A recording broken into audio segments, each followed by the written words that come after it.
Good afternoon students. ધોરણ 5 વિષય અંગ્રેજી ગ્રામરમાં આજે આપણે લેસન નંબર 6 ભણીશું. વેર એટલે ક્યાં. વેર એટલે ક્યાં, કયા સ્થળે, કઈ બાજુ વગેરે દર્શાવે છે કે અમુક વ્યક્તિ કે વસ્તુના સ્થાન વિશે એટલે કે તે ક્યાં છે એમ પૂછવા કે જાણવા માટે વેરથી પ્રશ્ન પૂછાય. વેરથી પ્રશ્ન વાક્યની શરૂઆત કરાય છે. એટલે કોઈપણ વ્યક્તિ અથવા વસ્તુ વિશે જાણવા માટે કે તે ક્યાં છે તો એ જાણવા માટે આપણે વેરથી પ્રશ્ન પૂછીશું. પ્રશ્નના ઉત્તરમાં ઇન એટલે માં અથવા અંદર, ઓન એટલે ઉપર, અંડર એટલે નીચે અને નિયર એટલે પાસે જેવા પ્રપોઝિશન્સ નામયોગી અવયવોનો ઉપયોગ સ્થાન દર્શાવવા થાય છે. એટલે વેરથી જ્યારે આપણે પ્રશ્ન પૂછીએ છીએ વિદ્યાર્થીઓ, ત્યારે જવાબમાં ઉત્તરમાં ઇન એટલે અંદર અથવા માં, ઓન એટલે ઉપર, અંડર એટલે નીચે અને નિયર એટલે પાસે જેવા પ્રપોઝિશન્સ નામયોગી અવયવોનો ઉપયોગ સ્થાન દર્શાવવા માટે થાય છે. તો અહીંયા કેટલાક એક્ઝામ્પલ ઉદાહરણ આપેલા છે. આ ચિત્ર જુઓ વિદ્યાર્થીઓ. વેર ઇઝ ધ કેટ. બિલાડી ક્યાં છે? તો જુઓ, બિલાડી જે છે આ એક ટેબલ આપેલું છે, ટેબલની નીચે છે. તો નીચેને અંગ્રેજીમાં શું કહેવાય? અંડર. અંડર એટલે નીચે. The cat is under the table. તો પહેલાં આપણે ધ કેટ લખીશું, કેટમાં ટી કેપિટલ લખીશું. ધ કેટ ઇઝ અંડર એટલે નીચે, ધ ટેબલ. બિલાડી ટેબલ નીચે છે. હવે બીજું ચિત્ર જુઓ. વેર ઇઝ ધ બુક. ચોપડી ક્યાં છે? તો અહીંયા પુસ્તક તમને આપેલું છે, ટેબલ છે, ટેબલની ઉપર પુસ્તક મૂકેલું છે. તો ઉપરનો અર્થ શું થાય વિદ્યાર્થીઓ? ઓન એટલે ઉપર. તો જવાબમાં આપણે શું લખીશું? The book is on the table. પુસ્તક ટેબલ ઉપર છે. ત્રીજું ચિત્ર જુઓ કે બોય છે અને બાજુમાં કાર છે. Where is the boy. છોકરો ક્યાં છે? The boy is near the car. અને છોકરો જે છે એ કારની બાજુમાં ઊભો છે એટલે નજીક હોય તો શું આપણે લખીશું? Near. The boy is near the car. હંમેશા વાક્યની શરૂઆતમાં પહેલો અક્ષર કેપિટલ લખાશે. આ ચિત્ર જુઓ કે પાંજરું છે, પાંજરામાં શું છે? પક્ષી છે. Where is the bird. પક્ષી ક્યાં છે? તો the bird is in the cage. પક્ષી પાંજરામાં છે. તો વેર ઇઝ ધ બર્ડ. પક્ષી ક્યાં છે એનું સ્થળ દર્શાવે છે કે પક્ષી છે પણ ક્યાં છે? તો જવાબમાં શું આવશે? The bird is in the cage. પક્ષી પાંજરામાં છે. આ ચિત્ર દેખાય છે વિદ્યાર્થીઓ? શું છે આ ચિત્રમાં? કોટ છે અને એની ઉપર શું છે? દડા છે, બોલ્સ છે. Where is the balls. દડા ક્યાં છે? The balls are on the cot. દડા ખાટલા પર છે. Where are the cows. ગાયો ક્યાં છે? તો ચિત્રમાં જુઓ, આ ટ્રી છે, ટ્રીની નીચે ગાયો છે. તો જવાબમાં શું આવશે? ઝાડની નીચે. તો ધ કાઉસ આર. કાઉસ પછી આર લખીશું કેમ કે બહુવચન છે, ગાયો બહુવચનમાં છે એટલે આર લખીશું. The cows are under the tree. ગાયો ઝાડની નીચે છે. Where are the pens. પેનો ક્યાં છે? તો બોક્સ છે, બોક્સની અંદર પેનો છે. અંદર માટે શું આવશે વિદ્યાર્થીઓ? ઇન આવશે. The pens are. પેન બહુવચનમાં છે એટલે આર લખીશું. The pens are in the box. Pen બોક્સમાં છે. Where are the women. સ્ત્રીઓ ક્યાં છે? અહીંયા એની જગ્યા પર ઈ લખેલું છે, ઈ હોય તો બહુવચન આવે વિદ્યાર્થીઓ. તો સ્ત્રીઓ ક્યાં છે? The women are. બહુવચન છે એટલે આર લખીશું. Women are near the well. તો સ્ત્રીઓ કૂવા પાસે છે. ચિત્રમાં તમને દેખાય છે કે સ્ત્રીઓ કૂવા પાસે નજીક છે. તો દરેક વિદ્યાર્થીઓને પ્રશ્ન આપણે ભણ્યા, પ્રશ્ન અને સામે જવાબ આપણે ભણ્યા. દરેક વિદ્યાર્થીઓને ખ્યાલ આવી ગયો હશે.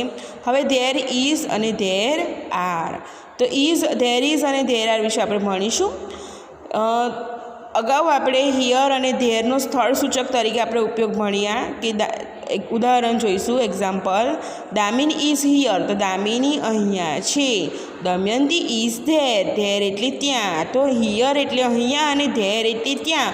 તો એ શું દર્શાવે છે વિદ્યાર્થીઓ? સ્થળ દર્શાવે છે કે દામિની અહીંયા છે અને દમયંતી ત્યાં છે. The books are here. ચોપડીઓ અહીંયા છે. The bag is there. તો બેગ થેલો ત્યાં છે. તો ધેર ત્યાંના અર્થમાં સ્થળ અને સ્થાન સૂચવે છે. તે હંમેશા વાક્યની અંતે જ આવે છે. જ્યારે ધેર અને હિયર સ્થળ અને સ્થાન સૂચવે ત્યારે તે વાક્યની અંતે આવે છે. પણ જ્યારે વાક્યની પહેલાં શરૂઆતમાં આવે તો તે સ્થળ અને સ્થાન દર્શાવતો નથી. તો તે શું દર્શાવે છે કે તે કોઈ વસ્તુ, પ્રાણી કે વ્યક્તિ સામે છે તે સૂચવે છે. તો આપણે એક્ઝામ્પલ ભણીશું. There is a cow in the field. ખેતરમાં ગાય છે. ફિલ્ડ્સ એટલે ખેતર અને ખેતરમાં કાઉ એટલે ગાય છે. There is a boy on the playground. મેદાન પર છોકરો છે. એટલે ધેર ઇઝનો મતલબ શું છે કે તે સામે જ છે એવું સૂચવે છે. અને ધેર આર બહુવચન હોય, ગર્લ્સ બહુવચનમાં છે એટલે આપણે આર લખીશું. There are girls under the tree. વૃક્ષ નીચે છોકરીઓ છે. There is a chair near the bench. Bench પાસે ખુરશી છે. તો આ બધા વાક્યો ધેરથી શરૂઆત થાય છે અને ધેરનો અર્થ સ્થળ દર્શાવતો નથી. કોઈપણ વસ્તુ, પ્રાણી કે વ્યક્તિ સામે જ છે તે સૂચવે છે. ધેર સાથે ટુ બી ક્રિયાપદનું વર્તમાનકાળનું રૂપ ઇઝ અને આર આવે છે. હવે આપણે એક્ટિવિટી ભણીશું વિદ્યાર્થીઓ. ક્વેશ્ચન 1, ચિત્ર જુઓ અને કૌંસમાં આપેલા શબ્દોનો ઉપયોગ કરીને ખાલી જગ્યા પૂરવાની છે. તો અહીંયા આગળ તમને કૌંસ આપેલો છે. જો કૌંસમાં ઇન એટલે અંડર અથવામાં, ઓન એટલે ઉપર, અંડર એટલે નીચે, નિયર એટલે પાસે. તો એક્ઝામ્પલ ઉદાહરણમાં જોઈશું કે આ તમે ચિત્ર દેખાય છે. ચિત્રમાં જુઓ, ધ રેટ ઇઝ ખાલી ગયા ધ મેટ. એટલે ઉંદર સાદડી ઉપર છે. તો તમને શું દેખાય? સાદડીની ઉપર દેખાય છે. હા, તો ઉપર હોય તો શું આવે ખાલીગામાં? ઓન લખીશું. તો અહીંયા ઓન આપણે લખેલું છે. પહેલી ખાલી જગ્યામાં જુઓ, ધ કાર ઇઝ ખાલી ગયા ધ ગેટ. તો કાર છે એ ગેટની તમને શું દેખાય છે વિદ્યાર્થીઓ? નજીક દેખાય છે. તો નજીક માટે ઇંગ્લિશમાં આપણે શું લખીશું? નિયર. તો જવાબમાં આપણે શું લખીશું? નિયર. બીજી ખાલી જગ્યા જુઓ, ધ બેગ ઇઝ ખાલી ગયા ધ ટેબલ. તો ચિત્રમાં આપણે જોઈશું કે બેગ છે ટેબલની શું છે? ઉપર છે. તો ઉપર માટે શું લખીશું વિદ્યાર્થીઓ? ઓન લખીશું. The bag is on the table. ત્રીજામાં જુઓ કે ધ બુક્સ આર ખાલી ગયા ધ બેગ. તો બેગ દેખાય છે વિદ્યાર્થીઓ તમને, અને બેગની અંદર શું છે? બુક્સ છે. તો બુક્સ છે તો આપણે અંદર છે એટલે આપણે અહીંયા ખાલી જગ્યામાં શું લખીશું વિદ્યાર્થીઓ? ઇન લખીશું. ઇન એટલે અંદર. અને ચોથી ખાલી જગ્યામાં જુઓ, ધ બોલ ઇઝ ખાલી ગયા ધ ચેર. તો ચિત્રમાં આપણે જોઈશું કે જ્યાં ખુરશી ચેર દેખાય છે, ચેર એટલે ખુરશી, અને એની નીચે છે શું છે વિદ્યાર્થીઓ? બોલ છે. તો બોલ નીચે છે તો નીચે માટે અંગ્રેજીમાં આપણે શું લખીશું? અંડર. તો જવાબમાં શું આવશે વિદ્યાર્થીઓ? The ball is under the chair. બોલ ખુરશીની નીચે છે. પાંચમી ખાલી જગ્યામાં જુઓ, ધ પેરોટ ઇઝ ખાલી ગયા ધ કેજ. કેજ એટલે પાંજરું. તો વિદ્યાર્થીઓ તમને આ પાંજરું દેખાય છે, પાંજરાની અંદર પેરોટ છે. તો ધ પેરોટ ઇઝ ખાલી ગયા એટલે અંદર હોય વિદ્યાર્થીઓ તો શું આવશે? ઇન આવશે. ધ પેરોટ ઇઝ ખાલી ગયા એટલે ઇન લખીશું. ધ કેજ પોપટ પાંજરાની અંદર છે. એ જ રીતે વિદ્યાર્થીઓ તમને કુલ 10 ખાલી જગ્યા આપેલી છે, તો બાકીની ખાલી જગ્યા તમારે જાતે લખવાનું છે. હવે આપણે ક્વેશ્ચન 2 ભણીશું. નીચે ચિત્ર જુઓ અને ખાલી જગ્યા પૂરો અને વાક્ય પૂર્ણ કરો. તો જુઓ વિદ્યાર્થીઓ, આ ચિત્ર આપેલું છે, ચિત્રમાં જોવાનું છે અને ખાલી જગ્યા આપણે પૂર્ણ કરવાની છે. એક્ઝામ્પલ, જ્યારે વાક્યની શરૂઆતમાં ધેર ઇઝ અને ધેર આરથી આપણે લખીશું. અહીંયા સૌથી પહેલાં શબ્દ બુક્સ ખાલી ગયા છે, બુક્સ છે, અને બીજી ખાલી ગયા છે ધ ટેબલ. તો સૌથી પહેલાં આ બુક્સ છે તો તમને વિદ્યાર્થીઓ બુક્સ કેવું દેખાય છે? બહુવચનમાં છે, અને બહુવચન હોય તો ધેર આર લખીશું. હવે ટેબલ, તો ટેબલ છે તમને દેખાય છે વિદ્યાર્થીઓ? ટેબલ છે તો ટેબલની ઉપર તમને બુક્સ દેખાય છે? હા, તો ટેબલની ઉપર છે. બુક્સ છે પણ ક્યાં છે? ટેબલની ઉપર છે. તો ઉપર માટે શું લખીશું વિદ્યાર્થીઓ? આપણે ઓન લખીશું. તો ખાલી જગ્યામાં શું આવશે? ઓન આવશે. હવે આપણે પહેલી ખાલી જગ્યા ભણીશું વિદ્યાર્થીઓ. અ લેમ્પ. લેમ્પ છે.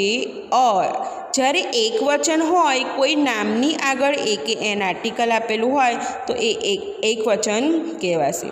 તો લેમ્પ છે, લેમ્પની આગળ એ આર્ટિકલ આપેલું છે એટલે એકવચન છે, તો આપણે અહીં આગળ ખાલી જગ્યામાં શું લખીશું વિદ્યાર્થીઓ? ધેર ઇઝ લખીશું. હવે આગળની ખાલી જગ્યા જુઓ, લેમ્પ છે અને ટેબલ, ધ ટેબલ. તો ટેબલ તમને દેખાય છે વિદ્યાર્થીઓ ચિત્રમાં? હા, તો ટેબલ છે તો ટેબલની ઉપર શું દેખાય છે? લેમ્પ છે, તો ટેબલની ઉપર છે. તો ત્રીજી ખાલી જગ્યામાં આપણે શું લખીશું? ઓન આવશે કે there is a lamp on the table. ટેબલની ઉપર લેમ્પ છે. બીજી ખાલી જગ્યા જોઈશું વિદ્યાર્થીઓ. પહેલી ખાલી જગ્યા છે બીજી અને અ કેટ લખેલું છે. અ કેટ એક વચનમાં છે એટલે ધેર ઇઝ લખીશું. ધેર ઇઝ અ કેટ ખાલી જગ્યા ચેર. હવે ચેર છે તો ખુરશી દેખાય છે તમને ચિત્રમાં? યસ. ખુરશીની ઉપર શું છે વિદ્યાર્થીઓ? કેટ એટલે બિલાડી છે. હવે આપણે શું જો આપણે ખુરશીની ઉપર એટલે શું આવશે વિદ્યાર્થીઓ? ઓન આવશે. ધેર ઇઝ કેમ લખીશું? કારણ કે કેટ એક વચનમાં છે. તો there is a cat on the chair. તો બિલાડી જે છે એ ખુરશી પર છે. ત્રીજી ખાલી જગ્યા જુઓ, ધેર ખાલી જગ્યા અહીંયા બેડ છે, અ બેડ છે એક વચનમાં છે એટલે ધેર ઇઝ લખીશું. અને ધ બેડ છે તો આપણે બેડ જોઈશું.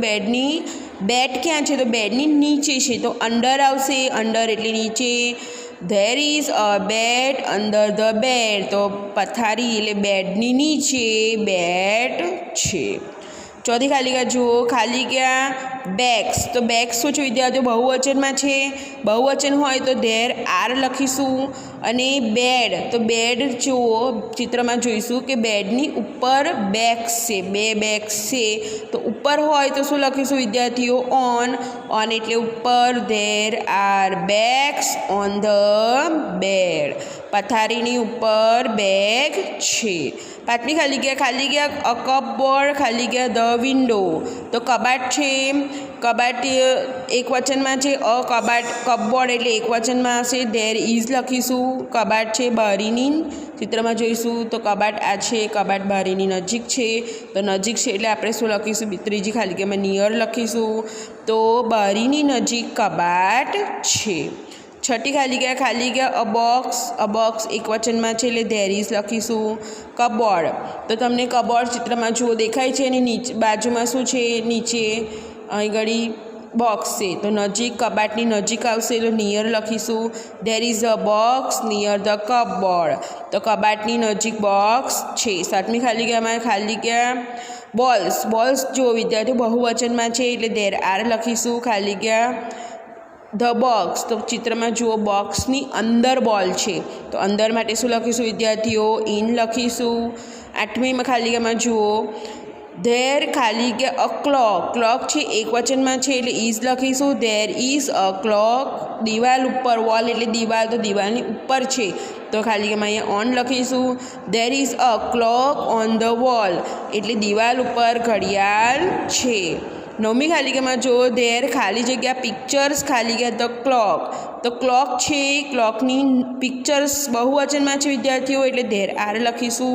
અને ઘડિયાળની તમે જો ચિત્રમાં કે આ ઘડિયાળ છે અને આજુબાજુ બે ચિત્રો છે તો ઘડિયાળની નજીક શું છે વિદ્યાર્થીઓ? ચિત્રો છે તો આપણે નિયર લખીશું. There are pictures near the clock. તો ઘડિયાળની નજીક ચિત્રો છે. હવે આપણે ક્વેશ્ચન 3 ચિત્ર જોઈ પ્રશ્ન વાંચો અને ઇન, ઓન, અંડર અથવા નિયરનો ઉપયોગ કરીને ઉત્તર લખો. તો દરેક વિદ્યાર્થીઓ તમારી ચોપડીમાં ધ્યાન આપશે. આપણે એક્ઝામ્પલ ભણીશું. પહેલાં એક્ઝામ્પલ જુઓ. વેર ઇઝ ધ કેટ? બિલાડી ક્યાં છે? તો ચિત્રમાં જુઓ આ ટેબલ આપેલું છે, ટેબલની નીચે કેટ બિલાડી છે તો it is under the table. તે ટેબલની નીચે છે. તો પહેલું આ પ્રશ્ન જોઈશું. વેર are the books? Wear are the books? ચોપડીઓ ક્યાં છે? ધ બુક્સ આર શું છે? કબાટની અંદર છે એટલે કબાટ અને અંદર એટલે ઇન. ધ બુક્સ ચોપડીઓ બહુવચનમાં છે એટલે આર લખીશું. The books are in the cupboard. ચોપડીઓ કબાટમાં છે. બીજું ચિત્ર જુઓ કે આ શું છે વિદ્યાર્થીઓ? ક્લોક છે અને તે દિવાલ ઉપર છે. Where is the clock? ઘડિયાળ ક્યાં છે? The clock is. ક્લોક એક વચનમાં છે એટલે ઇઝ લખીશું. The clock is on the wall. Wall એટલે દિવાલ પર છે. ઘડિયાળ દિવાલ પર છે. વાક્ય પૂરું થાય એટલે પૂર્ણ વિરામ કરવાનું અને વાક્યની શરૂઆતમાં પહેલો અક્ષર કેપિટલ લખવાનો. ત્રીજો પ્રશ્ન, વેર ઇઝ ધ વેલ? વેલ એટલે કૂવો. કૂવો ક્યાં છે? The well is near the house. કૂવો ઘરની નજીક છે. ધ વેલમાં ટી કેપિટલ લખીશું. વેલ પછી કૂવો એક જ છે એટલે એક વચનમાં છે એટલે ઇઝ લખીશું. The well is near the house. કૂવો ઘરની નજીક છે. તો આપણે 1 થી 3 પ્રશ્નો ભણ્યા વિદ્યાર્થીઓ. આગળ બીજા પણ પ્રશ્ન આપેલા છે.